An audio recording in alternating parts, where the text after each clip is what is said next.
ओम साई राम। तो आज हम अध्याय नंबर 32 को शुरू करेंगे और 31 की कहानियाँ किसी कारणवश हम कल बताएंगे। 3 कहानियाँ उसमें बची हुई है, कथाएं बची हुई है, तो उनको हम कल बताएंगे। और आज हम अध्याय नंबर 32 करेंगे।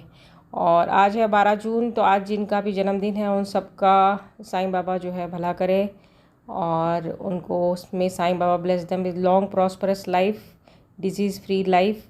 बहुत कर्मठ रहते हैं ऐसे लोग और अवश्य ही इनका जीवन जो है डिजीज़ फ्री रहता है। ओम साई राम। तो बाबा के चरणों में जितनी भी परेशानियां, दुख, तकलीफ़ें हैं उनको डाल के तब श्रवण कीजिए आप इन कहानियों को। ओम साई राम।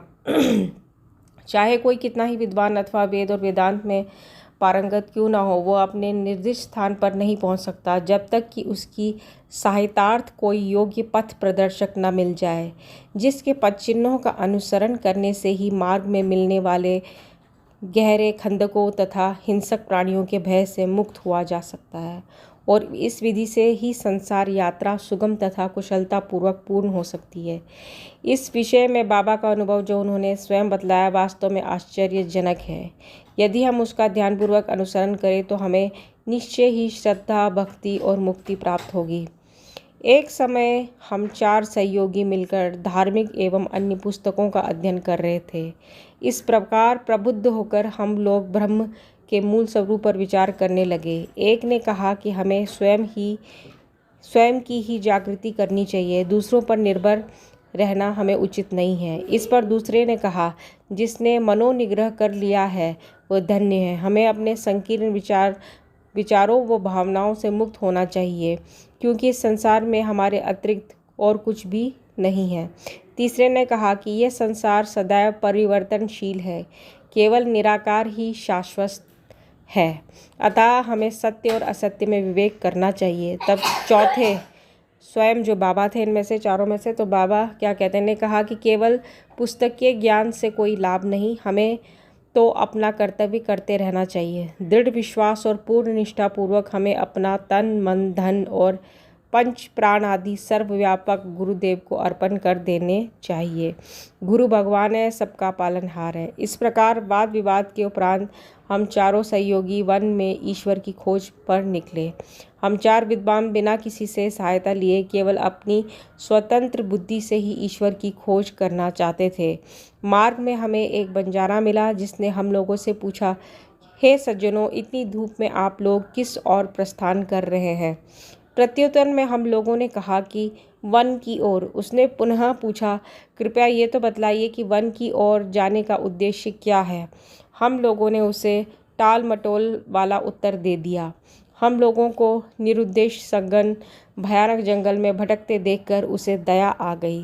तब उसने अति विनम्र होकर हम लोगों से निवेदन किया कि आप अपनी गुप्त खोज का हेतु चाहे मुझे न बतलाएं, किंतु मैं प्रत्यक्ष देख रहा हूँ कि मध्याह्न के प्रचंड मार्तंड की तीव्र किरणों की उष्णता से आप लोग अधिक कष्ट पा रहे हैं। कृपया यहाँ पर कुछ क्षण विश्राम कर जलपान कर लीजिए। आप लोगों को सुहृदय तथा विनम्र होना चाहिए। बिना पथ प्रदर्शक के इस अपरिचित भयानक वन में भटकते फिरने से कोई लाभ नहीं है। यदि आप लोगों की तीव्र इच्छा ऐसी ही है तो कृपया किसी योग्य पथ प्रदर्शक को साथ ले लें। उसकी विनम्र प्रार्थना पर ध्यान न देकर हम लोग आगे बढ़े। हम लोगों ने विचार किया कि हम स्वयं ही अपना लक्ष्य प्राप्त करने में समर्थ हैं, तब फिर हमें किसी के सहारे की आवश्यकता नहीं। जंगल बहुत विशाल और पथहीन था। वृक्ष इतने ऊंचे और घने कि सूर्य की किरणों का भी वहां पहुंच सकना कठिन था। परिणाम ये हुआ कि हम मार्ग भूल गए और बहुत समय तक यहाँ वहाँ भटकते रहे। भाग्यवश हम लोग उसी स्थान पर पुनः जा पहुँचे जहाँ से पहले प्रस्थान किया था। तब वही बंजारा हमें पुनः मिला और कहने लगा कि अपने चातुर्य पर विश्वास कर आप लोगों को पथ की विस्मृति हो गई है। प्रत्येक कार्य में, चाहे वह बड़ा हो या छोटा, मार्गदर्शक आवश्यक है। ईश्वर प्रेरणा के अभाव में सत्पुरुषों से भेंट होना संभव नहीं। भूखे रहकर कोई कार्य पूर्ण नहीं हो सकता, इसलिए यदि कोई आग्रहपूर्वक भोजन के लिए आमंत्रित करे तो उसे अस्वीकार न करो। भोजन तो भगवान का प्रसाद है, उसे ठुकराना उचित नहीं। यदि कोई भोजन के लिए आग्रह करे तो उसे अपनी सफलता का प्रतीक जानो। इतना कहकर उसने भोजन करने का पुनः अनुरोध किया। फिर भी हम लोगों ने उसके अनुरोध की उपेक्षा कर भोजन करना अस्वीकार कर दिया। उसके सरल और गूढ़ उपदेशों की ओर ध्यान दिए बिना ही मेरे 3 साथियों ने आगे प्रस्थान कर दिया। अब पाठक ही अनुमान करे कि वे लोग कितने अहंकारी थे। मैं शुदा और तृषा से अत्यंत व्याकुल था। बंजारे के अपूर्व प्रेम ने भी मुझे आकर्षित कर लिया। यद्यपि हम लोग अपने को अत्यंत विद्वान समझते थे, परंतु दया एवं कृपा किसे कहते हैं उसे सर्वथा अनभिज्ञ ही थे। ओम साई राम। तो आगे का बताएंगे हम कल। चैनल को सब्सक्राइब अवश्य कीजिए।